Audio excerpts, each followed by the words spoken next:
मित्र कैसे रहता है? मित्र मतलब कैसे रहता है? बोली को समझ लेता है और दूर से ही समझ लेता है, नजदीक में रहता है। हाँ, मतलब इसका मतलब आपको मान लीजिए आज अचानक आप एक जहां पर है, आपका मित्र दूसरा 100 किलोमीटर दूर में है, तो भी आप सोचेंगे आज शुक्रवार मेरे मित्र का इस तरह क्यों काम करने वाला मेरा दोस्त, तुरंत याद आता है कि नहीं? याद आता है। सारा कामों को सारा बातों को उनके साथ तुलना करते करते हम लोग देखते हैं। मित्र मतलब इतना दोस्ती, इसलिए यीशु मसीह ने कहा, क्या कहा? यूहन्ना सुसमाचार उसका 15वां अध्याय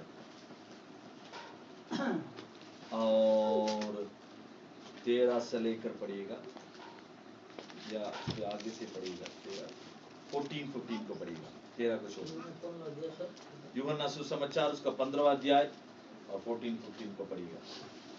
इस बार 14-15 हाँ, जो कुछ मैं तुम्हें आज्ञा देता हूँ, हाँ, यदि उसे करो, हाँ, तो तुम मेरे मित्र हो। यदि सारे कुछ आज्ञा मैं सिखाता हूँ उसको करने के लिए तैयार है, क्या हो जाते हैं? उनको मित्र हो जाते हैं। मित्र मतलब क्या मिलता है? पढ़िएगा 15वां पद, क्या हो गया? अब से मैं तुम्हें दास न कहूंगा। आज से मैं दास या मिशनरी या अग्नि वर्कर इस तरह की मैं नहीं कहूंगा, क्योंकि दास नहीं जानता कि उसका स्वामी क्या करता है, स्वामी क्या करता है, परंतु मैंने तुम्हें मित्र कहा है, क्योंकि मैंने जो बातें अपने पिता से सुनी वे सब तुम्हें बता दी। हाँ, इसका मतलब यीशु मसीह से सारे बातों को अब सुनना चाहते हैं। यीशु मसीह से पिता परमेश्वर से दिया हुआ सारे बातों का आशीष को आप प्राप्त करना चाहते हैं। आप विश्वासी होना काफी नहीं है, आप एक बाइबल मैन होना काफी नहीं है, आप अग्नि वर्कर होना काफी नहीं है, आप एक मिशनरी होना काफी नहीं है, आप एक डायरेक्टर होना भी काफी नहीं है, आप मित्र होना जरूरी है। हालेलुया। तो इसका मित्र होने से क्या कहता है यहाँ पर परमेश्वर 15 के 15 में, और सारे बातों को जो कुछ मैंने सुनी सारे बातों को मैं आपको सुनाऊंगा। कितनी अच्छी बात है। इसका मतलब ये समझ, कभी कभी हम लोग प्रार्थना करते हैं जवाब नहीं मिलता, ऐसे हम लोग महसूस करते हैं भैया हम लोग प्रार्थना किया जवाब तो सुनाई नहीं पड़ रहा, तो उसको सुनने के लिए क्या करना है? उनको मित्र होना जरूरी है। उनको मित्र होने के लिए क्या आवश्यकता है? इब्राहिम के जीवन में पुराना नियम में अकेला था, दूसरा देश में था, जंगल में था, और उनको साथ देने वाला कोई नहीं था, रिश्तेदार कोई नहीं थे, लेकिन तो भी परमेश्वर के साथ चलने के लिए हर एक आज्ञा को, क्या ये परमेश्वर की ओर से है, इसको मैं पालन करता हूं, इस तरह की ठीक चलने की उन्होंने सीखा। क्योंकि नेपाल में आप देख लीजिए चारों तरफ कई सारा संस्था आ गया, और कहाँ अच्छे सुसमाचार पहुंचने के पहले झूठी सुसमाचार के लोग पहुंच जाते हैं। उनके जीवन बिताना, निर्माण करना बिल्कुल अलग ही बात है। पैसा के पीछे दौड़ने वाला सब कोई है, लेकिन हमारे बिल्कुल एक निर्णय, हमारा जीवन का एक निर्णय है, हम जिसके लिए मित्र बनेंगे, यीशु के लिए मित्र बने। हालेलुया। उसके लिए समय देना। आप प्रतिदिन कितना घंटा समय देते हैं? बाइबल अध्ययन प्रतिदिन करने वाला, बाइबल परमेश्वर के साथ प्रार्थना करने वाला, हर एक दिन कम से कम एक सेवक होने के चलते अपने समय में 10 को किसको देना है? एक दिन में कितना घंटा? नेपाल में एक दिन के लिए कितना घंटा? 24 है नहीं, हिंदुस्तान में 24 है, नेपाल में भी 24 है, पक्का ठीक। उस 24 घंटा में 10 कितना हो गया? 2 घंटा 40 मिनट, 2 घंटा 40 मिनट। इसका मतलब हर एक दिन परमेश्वर के साथ कम से कम उसको 20 मिनट जोड़ लीजिएगा, और 3 घंटा समय बिताना जरूरी है। सवेरे 1.5 घंटा हो सकता है, रात में 1.5 घंटा हो सकता है, कम से कम। तो आप इसमें उसी बातों को लिख कर रख दीजिए, आज से लेकर मैं प्रभु को मित्र होना है, कम से कम जरूरी है कितना घंटा उनके साथ समय बिताएं? 3 घंटा। आप देखें एक लड़की और लड़का दोनों के बीच में प्यार हो जाए, कितना घंटा बातचीत करते हैं? अनगिनती। ऐसे यहाँ चार्ज लगाकर बातचीत करते हैं, फिर वहां चार्ज लगाकर बातचीत करते हैं। अरे भाई कितना घंटा भाई, और क्या तो बातचीत करते हैं। तो इतना ही सुनते हैं, वहां मौसम कैसा है, क्या खाए, अभी खड़े हैं बैठे हैं, और ये सब तो बातचीत करते हैं। वहां क्या नेपाल के समस्या के बारे में बातचीत करते हैं? नहीं। और दुनिया के आशीष के कारण के लिए बातचीत करते हैं ना, ऐसे ही। अब लड़के लोगों से पूछने से, अरे बाबू कितना पैसा इसके लिए खर्चा, ना भैया ऐसे ही सुनने के लिए मन करता, सुनने के लिए क्या करता है, मन करता। तो इसका मतलब परमेश्वर के साथ मित्र होना है, पहले क्या होना चाहिए, मन लगना चाहिए, एक प्रेम लगना चाहिए। 3 घंटा कम से कम आप उसके लिए तैयारी होना। अन्य लोगों को छोड़ दीजिएगा, सवेरे 1.5 घंटा और शाम को 1.5 घंटा कम से कम आप सेवक होने के चलते। मैं चाहता हूं सबसे प्रथम काम इसको करेंगे, ताकि इब्राहिम के समान आपको भी प्रभु क्या कहेगा, मेरा मित्र है। यदि आप मित्र हो जाएंगे, सारी बातों को आपको कान तक सुनाएगा, और सारी बातों को आप कान तक सुनाएगा, आप हिम्मत के साथ और इस सेवकाई को पूरे देश पर ले जा सकते हैं। हालेलुया। बहुत बड़ी एक बात है, सुनने के उन बातों को आगे ले चलने के लिए। ठीक है, इस इब्राहिम के जीवन का दूसरा एक आत्मिक आशीष को मैं आपको दिखाने के लिए चाहता हूं। पढ़िएगा और 14 चैप्टर, उत्पत्ति के किताब 14 और उसका 14 वचन को पढ़िएगा, और उत्पत्ति का 14 को पढ़िएगा। वहां पर इब्राहिम का दूसरा एक आत्मिक आशीष को हम पढ़ते हैं। और क्या आशीष है, इब्राहिम कैसे जीवन निर्माण किया। उत्पत्ति का 14 है, 40 नहीं है, 14 14 हाँ, 14 का 14। यह सुनकर कि हाँ, उसका भतीजा बंधुआई में गया है, उनका भतीजा लूत ने और बंदी गृह में चला गया, इसी को सुनकर अब्राम ने अपने 318 ऋषि युद्ध कौशल में निपुण दासों को लेकर जो उसके कुटुंब में उत्पन्न हुए थे, अस्त्र शस्त्र धारण करके दान तक उनका पीछा किया। ठीक है, ध्यान से सुन लीजिएगा, यहाँ 1 मिनट देखिए। अभी इनका भतीजा क्या है, कौन है, और इब्राहिम का भतीजा कौन है, लूत तो अपने रास्ता धर लिया। अभी कुछ दिन के बाद अचानक एक समाचार मिल रहा है इनको, देखिए आपके भतीजा को और उनके पत्नी को और उनके बच्चों को और सारे लोगों को लूट कर और राजा लोग ने चले गया, सौदम और गमोरा को राजा लोग मार डालते हुए। तो इसका मतलब उसमें कितने राजा लोग थे, 4 राजा लोग थे। कितने लोग थे, 4। उस पूरे अध्याय को आप पढ़ेंगे, 4 राजा लोग मिलकर लूत के सारे संपत्ति को मार डाला, उसको अपना लिया और उनको बंदी गृह में मतलब ले जाने के सारे बातों को कर दिया गया। लेकिन इसके बीच में इब्राहिम के कान में आया, तुरंत इब्राहिम ने सोचा मेरे भतीजा जरूर मेरे साथ रहना चाहिए था, लेकिन मुझे छोड़कर चले गया प्रलोभन के चलते और उस देश में जाना है करके। तो भी अभी उस शिकायत में है, इसलिए जाकर मैं क्या करूंगा, मदद करूंगा। क्या करूंगा, मदद करूंगा। इसलिए उस मदद के लिए कितने लोगों को तैयार किया, 318। कितने लोगों को तैयार किया, 318 लोगों को कहां से तैयार किया, तो अपने ही कुटुंब से। तो इसका मतलब क्या है, जब युद्ध में जाने के लिए आवश्यकता ही नहीं था, जब युद्ध में लड़ने के लिए इब्राहिम तो राजा भी नहीं था और सेनाधिपति भी नहीं था, तो भी किसी एक दिन युद्ध आएगा, उसी दिन लड़ने के लिए आदमी चाहिए करके 318 लोगों को अपने कुटुंब में तैयार कर रखने वाला व्यक्ति इब्राहिम है। हालेलुया। इसका मतलब कलीसिया में आप युद्ध के दिन समझिए एक दिन आएगा करके सोचकर बैठने के लिए नहीं। लगभग 318 लोग, उनके कितने बच्चे थे इब्राहिम को, कितने बाल बच्चा था उस समय, एक भी नहीं था उस समय।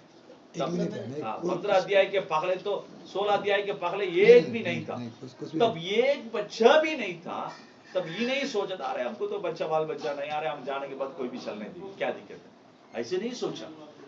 कितने लोगों को तैयार कर लिया, 318 नौकर लोगों को युद्ध करने लायक तैयार कर लिया। आपके कलीसिया में कितने लोगों को आप ऐसे तैयार किए, युद्ध करने लायक। युद्ध करने मतलब कैसे मालूम है, अभी आया फोन तुरंत अरे आपका भतीजा को पकड़ कर ले गया, बस तुरंत इन्होंने मैसेज भेजा सबको, उसको कल्पना कर दीजिए, तुरंत बोला अरे सब अपने अपने तलवार ले लीजिए, तुरंत हम लोग जाना है। मतलब 10 मिनट के अंदर सब कोई आ गया। ऐसे विश्वासी लोग आपके पास है? मतलब बोलने से 10 मिनट, भैया अगले सप्ताह मीटिंग है, अच्छा ठीक है हम लोग तो दूसरा काम में जाना है। अगले सप्ताह मीटिंग के लिए, अगले सप्ताह सेवकाई के लिए आने के लिए अभी ये क्या है, तैयार नहीं है उसको साथ देने के लिए। लेकिन हम कैसे लोगों को खड़ा करना है, अरे भाई तो आ गया, बस फटाफट 10 मिनट में खड़ा होकर ठीक है हम लोग करेंगे। जिसके साथ युद्ध करना है मालूम है, 4 राजा लोगों के साथ युद्ध करना है। तो इन लोग कितने लोग टोटल 318, वहां कितने राजा लोग खड़ा है, 4 राजा लोग हैं और उनके पीछे बहुत बड़ा सेना। उस सेना का ताकत क्या है मालूम है, इस 4 राजा लोग अभी 2 दिन के पहले ही और 5 राजा लोग मिलकर आए हुए थे, उनको मार डाल दिया। तब इनको ताकत को आप समझ लीजिए। उसमें लिखा पहला वचन से लेकर, इस 4 राजा लोग कितने राजा लोगों को मार डालकर आ चुके हैं, 5 लोगों को मार डाल दिए 2 दिन के पहले। अभी वो रास्ता में है, उन्हीं के विरोध में जाकर लड़ने के लिए, ये तो राजा भी नहीं है, ये तो सेनाधिपति भी नहीं है, सिर्फ 318 लोगों को लेकर वहां जीता और सारे लोगों को, प्रभु के लोगों को उन्होंने चुरा दिया। हालेलुया। इसका मतलब आप इब्राहिम जैसे रहना है, मतलब ये नहीं है सिर्फ बाल बच्चा होना है, कुछ भेड़ बकरी होना है और नौकर नौकरानी होना नहीं है। आप अपने कलीसिया में, कुटुंब में कम से कम तो 3 में 1 भाग को, मान लीजिए 60 लोग हैं, उसमें कितने लोग हैं, 20 लोगों को 3 में 1 जन को क्या करना, युद्ध करने के लिए तैयारी करना। जिस दिन नेपाल में उस काम होना शुरू हो जाएगा, उस दिन हमारा कलीसिया बढ़ना और हमारा कलीसिया के अंदर क्रांति आना आसान से आ जाएगा। तो इसलिए आप क्या करना है, विश्वासी लोगों को ऐसे ही ठीक है, आइए थोड़ा से प्रार्थना करेंगे, सलाह देंगे, ऐसे नहीं, उनको पकड़ कर करना। तुम युद्ध के घोड़ा जैसे तुम तैयार होना, उसके लिए ऐसे ऐसे बातों में ट्रेनिंग चाहिए, तुम युद्ध के लिए तैयार होना। आप तो इम्पैक्ट सेमिनार में सुने थे श्रीनिवासन भैया के द्वारा, किसको तैयार करना है, युद्ध का घोड़ाओं को, और विश्वासी को युद्ध के घोड़ा की नाई हम लोग तैयार करना, सिर्फ भेड़ के नाई नहीं है। और ये सारे बातों को हम करना है। इसका मतलब बारंबार उनको वचन की सिखाए और सुसमाचार का जाने के समय उनको जबरदस्त कर ले जाना। इब्राहिम का आशीष हमारे तक पहुंचने के लिए ही यीशु मसीह क्रूस पर अपने जान दिया, और सिर्फ पाप और श्राप से मिटाने के लिए नहीं, इब्राहिम जैसे जीना। इब्राहिम जैसे जीना का मतलब क्या है, सबसे पहले उनका मित्र के रूप का उसी स्तर पर रहकर मैं प्रभु के साथ चलना है। विश्वासी सेवक नहीं, उससे बढ़कर मित्र होने के लिए प्रभु बुलाता है। यूहन्ना बपतिस्मा देने वाला क्या करता है, मैं परमेश्वर का और दुल्हा का मित्र हूं मैं। पढ़िएगा, उस वचन को पढ़िएगा, यूहन्ना सुसमाचार उसका 3 अध्याय। वचन की जानकारी ज्यादा होना चाहिए भाई लोग, और वचन को पढ़ते रहना है, मन में बैठाना है और बारंबार अध्ययन करना है। और यूहन्ना सुसमाचार उसका 3 अध्याय और 29वां पद को पढ़िएगा। जिसकी दुल्हन है वही दुल्हा है, जिसको दुल्हीन है वो दुल्हा कहला जाता है, परंतु दुल्हे का जो खड़ा हुआ उसकी सुनता है, दुल्हे के शब्द से बहुत हर्षित होता है। अब मेरा यह हर्ष पूरा हुआ है। तो यहाँ पर यूहन्ना बपतिस्मा देने वाला कहता है, अंग्रेजी अनुवाद में और अन्य अनुवाद में ऐसा लिखा है, और दुल्हन का एक दोस्त की नाई मैं उनके सामने खड़ा किया। इसमें क्या लिखा हिंदी में, दुल्हन का सीन पढ़िएगा। दुल्हा वही है जिसकी दुल्हन है, परंतु दूल्हे का मित्र जो खड़ा हुआ, दुल्हे के मित्र। तो हम आने वाला दुल्हन के मित्र के रूप में हम रहेंगे, उन्हीं के मुंह से सुनने वाला सारे शब्दों से मैं खुश और हर्षित हूं करके यहाँ पर यूहन्ना बपतिस्मा देने वाला और वर्णन करता है। समझ गए? तो इसका मतलब मित्र होने से और प्रभु के सारे बातों को हम सुन सकते हैं। तो नंबर 1 है। नंबर 2, और हम अपने लोगों को तैयार करने से 3 में 1 जन को कम से कम हम प्रभु के युद्ध के लिए एक घोड़ा की नाई, और आजकल विरोध तो नेपाल में कई एक जहां पर शुरू हो गया, उसको विरोध करने के लिए हम तैयार होने के लिए जरूरी है। तीसरा है, पढ़िएगा, 13 अध्याय, उत्पत्ति की किताब इसका 13 अध्याय, इसको बोलकर हम प्रार्थना में जाएंगे और फिर उसके बाद कुछ सूचना को बताएंगे। और उत्पत्ति की किताब इसका 13वां अध्याय और फिर 15 से पढ़िएगा, उसके पहले 14 से लेकर पढ़िएगा। लूत के अलग हो जाने के पश्चात, लूत अलग हो जाने के उस वक्त में यहोवा ने अब्राहम से कहा, अब अपनी आंख उठा और जिस स्थान पर तू है वहां से उत्तर देखो, दक्षिण देखो, पूरब और पश्चिम देखो, चारों ओर दृष्टि डाल। यदि आपको अंडरलाइन करने की आदत है उसी में और लिख दीजिए दृष्टि डाल। 13 का 14 से लेकर 15 को पढ़िएगा।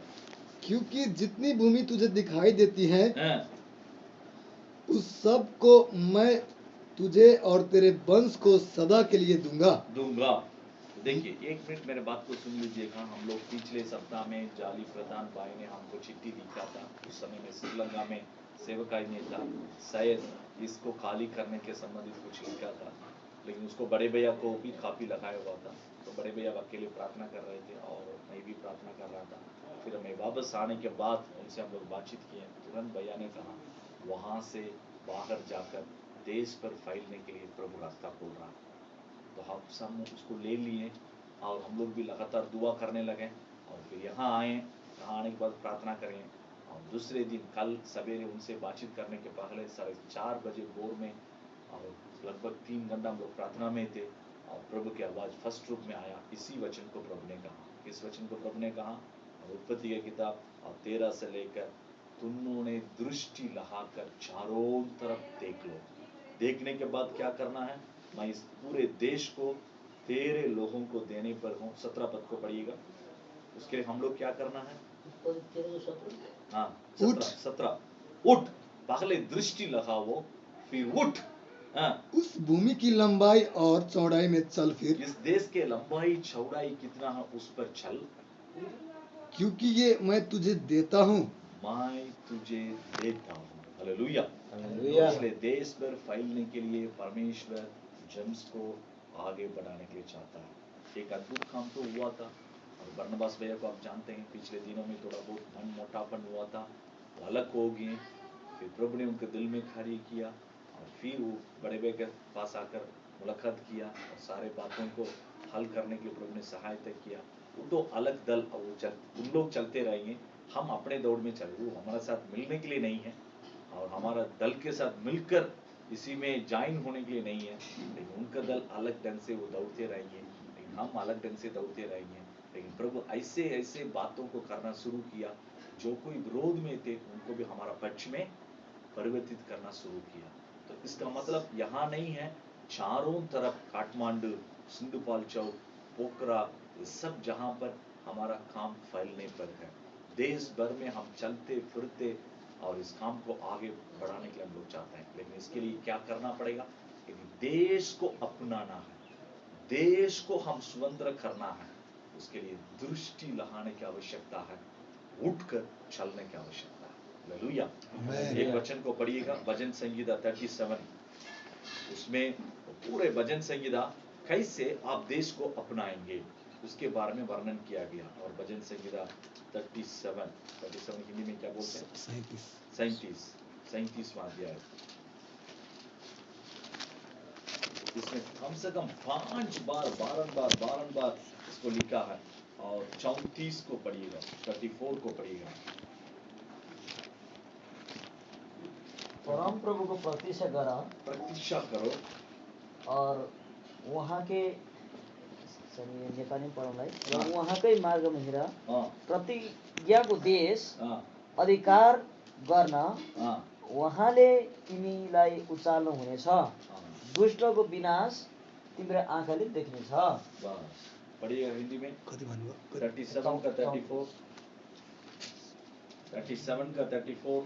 यहोवा की बाट जोता रह और उसके मार्ग पर बना रह, वो तुझे बढ़ाएगा कि तू पृथ्वी का उत्तराधिकारी हो। पृथ्वी का, इसका मतलब नेपाल देश का नहीं, पूरे पृथ्वी का 5 बार उस शब्द आता है पृथ्वी का उत्तराधिकारी। अभी 29वां वचन को पढ़िएगा 29 उसी अध्याय का। धर्मी लोग पृथ्वी के उत्तराधिकारी होंगे। अभी 22वां पद को पढ़िएगा 29 करके 22वां पद को पढ़िएगा 22। वे जो यहोवा से आशीषित होते हैं पृथ्वी के उत्तराधिकारी होंगे। अभी 11वां पद को पढ़िएगा। परंतु नम्र लोग पृथ्वी के उत्तराधिकारी होंगे। 9वां पद को पढ़िएगा। दुराचारी तो काट डाले जाएंगे परंतु जो यहोवा की बाट जोहते हैं वे पृथ्वी के उत्तराधिकारी होंगे। इसका मतलब बारंबार पृथ्वी को उत्तराधिकारी हो जाएंगे, पृथ्वी को स्वतंत्र करने वाला हो जाएंगे, नेपाल को स्वतंत्र करने वाला हो जाएंगे। 5 बार इस वचन को प्रभु आज सवेरे याद दिलाया। एक ही करना है, परमेश्वर के ऊपर दृष्टि लगाकर बाट जोड़ना जरूरी है। एक देश भर का दर्शन हमारे लिए जरूरी है। उठकर चारों तरफ चलने के लिए हम लोग तैयार हों। Hallelujah hallelujah.